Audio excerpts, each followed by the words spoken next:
दोस्तों 90% लोग जो उम्रा पे जाते हैं उनको बिल्कुल ये बातें पता नहीं होती।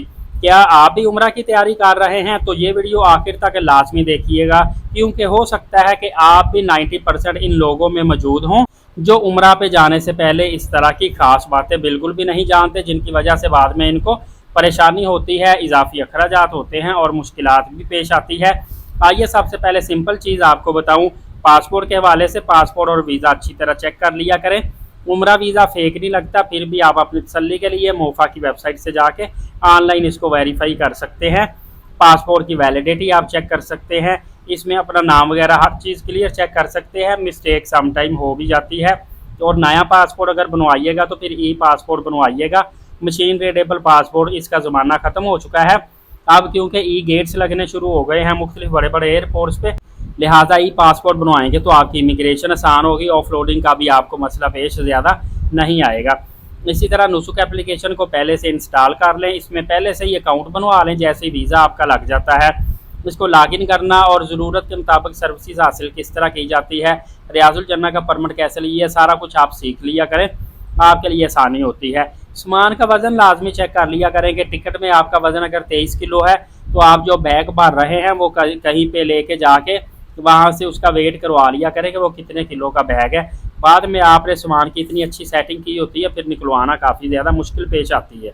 और इसी तरह खासकर सऊदीया से जब वापस आते तब आपके पास वज़न ज़्यादा होता है, तो जहाँ से खजूरें लेते हैं ना उनके पास कांटा होता है इलेक्ट्रिक छोटा सा, वो पकड़ के अपने रूम में ले आया करें, उससे उधार मांग के वहाँ पे वज़न वगैरह कर लिया, या बैग खुद उठा के दुकान वाले के पास ले गए, उससे कहा जी खजूरों वाले भाई हमें बैग का वज़न कर दे। वहाँ पे आपकी तसल्ली हो जाती है। कोई किलो एक वज़न कम ही लेके जाया करें ताकि अगर बढ़ जाता है थोड़ा बहुत सम टाइम तो आपके लिए मसला पेश ना आए। पाकिस्तानी एयरपोर्ट पर जो सवालात पूछे जाते हैं और सऊदी एयरपोर्ट पे जो इमिग्रेशन ऑफिसर सवाल पूछता है वो पिछली वीडियो में मैंने आपको बता दिया है, वो आप मेरी पिछले वाली वीडियो देख सकते हैं। बेसिक क्वेश्चन यही होते, कहाँ जा रहे हो, कितने दिन का क्याम है, होटल बुकिंग, वापसी आप दिखाएं, वापसी का टिकट दिखाएं, सिगरेट के डंडे कितने लेके जा रहे हो, काम क्या करते हो, इस तरह के सवाल है वो मैंने सारे पिछली वीडियो में भी बता दिए थे। और सऊदी रियाल जो है ना पहले से करेंसी एक्सचेंज करवा के रख लिया करें, बाद में सऊदीया से भी महंगी मिलती है और थोड़ा सा परेशानी भी पेश आती है। ये आप कर लिया करें कि कुछ चंद हज़ार रुपए अपनी करेंसी के वो भी साथ रख लिया करें, अगर एमरजेंसी आपके पास रियाल ख़त्म हो जाते हैं तो तब आप एक्सचेंज करवा सकते हैं। इसी तरह सऊदीया में पहुंचते ही आपने सिम खरीदनी होती है ना, तो कोशिश किया करें STC की सिम ले लिया करें, या मोबाइल की या जैन की सिम। ये तीनों सिमें बहुत ज़्यादा अहम इम्पोर्टेंट, इसके नेटवर्क बहुत ज़्यादा अच्छे हैं। STC मेरी फेवरेट सिम है क्योंकि इसका इंटरनेट भी बहुत अच्छा 5G चलता है। इसके अलावा इस पर कॉल्स वगैरह बहुत ज़्यादा इजी, लेकिन ये थोड़ी सी एक्सपेंसिव सिम है, आपको कोई 20 रियाल महंगी मिलेगी मोबाइल जैन से भी। लेकिन ये तीनों जो नेटवर्क मैंने बताए हैं, इसके अलावा कोई और सिम आपने नहीं खरीदनी, वो सिर्फ आपके पैसों का ज़या होगा और बेनिफिट नहीं होगा। इसी तरह उम्रा किस तरह किया जाता है, ये तमाम तर मनासिक, दम क्यों पड़ता है, दम कैसे देते हैं, ये सारा कुछ आपने सीख के जाना है, बाद में परेशानी ना हो। सबसे अहम बात जो मैं आपको बताने लगा हूँ वो धूप गर्मी से बचाव के लिए है। इतनी शदीद धूप सऊदी अरब में पड़ती है, मक्का पाक में खासकर टेम्परेचर बहुत ज़्यादा हाई होता है। अक्सर मैं यूरोप के जो लोग ठंडे इलाकों से आते हैं उनको देखता हूँ, वो फजर की नमाज़ पढ़ के ज़ोहर असर होटल में ही पढ़ लेते हैं, मगरिब टाइम फिर निकलते हैं, या फिर उम्रा की अदायगी जो है फजर और इशा के बाद करते हैं। और इसी तरह आप छतरी का भी इस्तेमाल किया करें, पानी की बोतल साथ रखा करें, आरामदेह जूते रखा करें, हल्के कपड़े रखा करें, पीछे लटकाने वाला बैग रखा करें। ये तमाम तर चीज़ें आपने लाजमी रखनी है। और passport, visa, ticket, hotel booking, travel insurance वगैरह ये सारे डॉक्यूमेंट, तस्वीरें उतार के भी रखनी है, इसके आपने हार्ड कॉपीज़ भी लाजमी साथ रखनी है। फ्रेंड इसमें आपको अहम चीज़ बताता चलूँ, पैकेज में आपने कभी भी पैसे नहीं बचाने बल्कि पैकेज महंगा लेना है।